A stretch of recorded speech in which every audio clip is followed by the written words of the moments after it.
The Pokemon franchise was completely transformed by a number of groundbreaking features launched in Generation 5, which included Pokemon Black and White and their follow-ups Pokemon Black 2 and White 2. The storytelling and the narration that took place throughout the games were one of the standout features, not as standout as having to use another repel gimmick that will always remain undefeated, but nearly every character with a complicated past had multiple aspects of personality. Welcome back, my name is Rusky, and for this video we will talk about the Brilliance of Pokemon Gen 5 once again, but instead of going deep into Bianca, we are going to delve deeper into probably the most underrated Pokemon champion to the date, Alder. Before we get started, don't forget to hit that subscribe button and leave a like or dislike. Let's get right into it.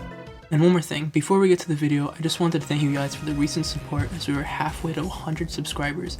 I want to appreciate every single one of you guys, so with that being said, I'd like to host a giveaway for you guys once we hit that milestone. I'll be giving away a Pokemon Lost Origin Elite Trainer box that contains 8 packs, Giratina sleeves, and many more things. Also, the winner will receive this Pokemon mousepad as a plus. The only requirement is to subscribe and like this video and follow my new Twitter account, which is where I'll be announcing the winner. Please also be aware of any fake bots or comments that will try to scam you guys. If the comment is not specifically from me on YouTube or my Twitter, then please avoid it. So stay tuned for that, and once again, thank you. I want to start off by exploring why Alder is an underrated champion. I believe there are 2 reasons why. One has to do with how Game Freak wrote the story, which is having you beat the game with Ghetsis as the final battle, making Alder a post-game champion and making him quite forgettable. Every other Pokemon game in the series had you verse a champion as the last battle in the series, but Alder was different, where you would battle him in the post-game after rebattling the Elite Four again. Secondly, which is the main reason in my opinion, is that Alder's team is pretty weak in comparison to all other champions. Heck, even comparing his own Elite Four members like Marshall and Chantel had better respectable teams. But what if I told you Alder being weaker was all part of the story Game Freak was trying to portray? It all starts on the first time we meet Alder. Right after defeating Sharon in a rival battle outside of Nabassa City, we see Alder introduce himself and explain how raw power and strength does not make a trainer strong, and what makes a trainer is the bond that they have with their Pokemon, which is what precisely changes Sharon through the game as he slowly strays away from power and focuses more into the bonds he has with his Pokemon, which is why I believe Sharon becomes a gym leader in the next game. Keep in mind, he became the first gym leader, which better yet shows that he isn't power hungry, and rather wants to teach lessons to trainers who are starting off their journey.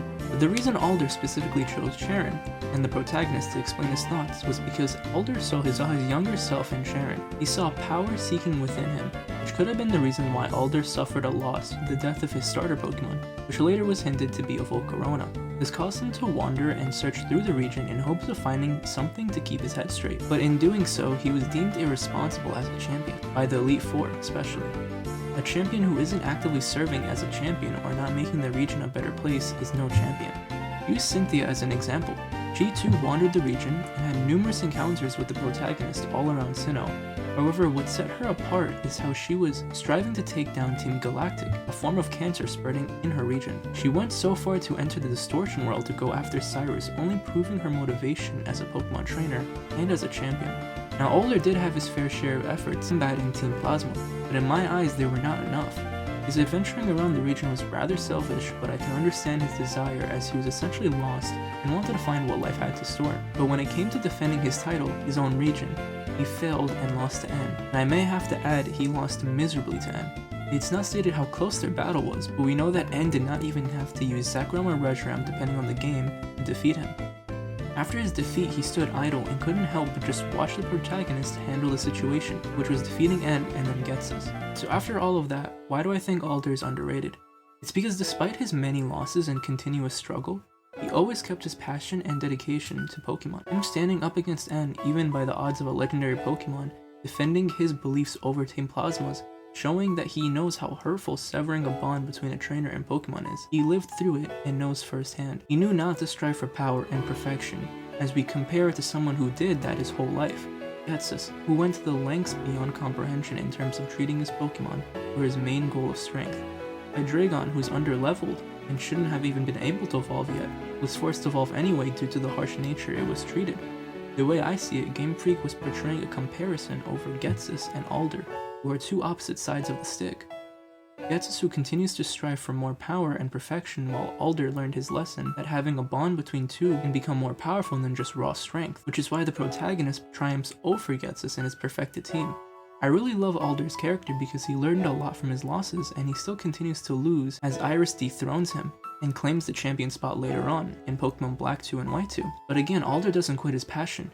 He becomes a teacher in Felicity Town in Pokemon Black 2 and White 2, which is a much more suited role for him in my opinion. A humble but wise man who knows the feeling of pain to teach others how to avoid it entirely, as he always felt like he was teaching people the importance of life and Pokemon in it. I like to think that Game Freak wanted to convey the idea that life may present challenges, but it's crucial for individuals to remain determined and passionate about their beliefs in order to overcome any obstacle, even if it feels like there are more obstacles than accomplishments.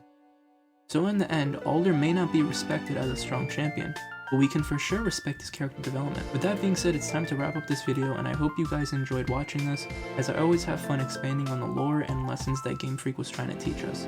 It really shows how detailed Game Freak can get, and I wish to see more of it, but we all have to wait and see. Be sure to comment who you want to see next for another character breakdown, and I'll see you in the next one. Peace.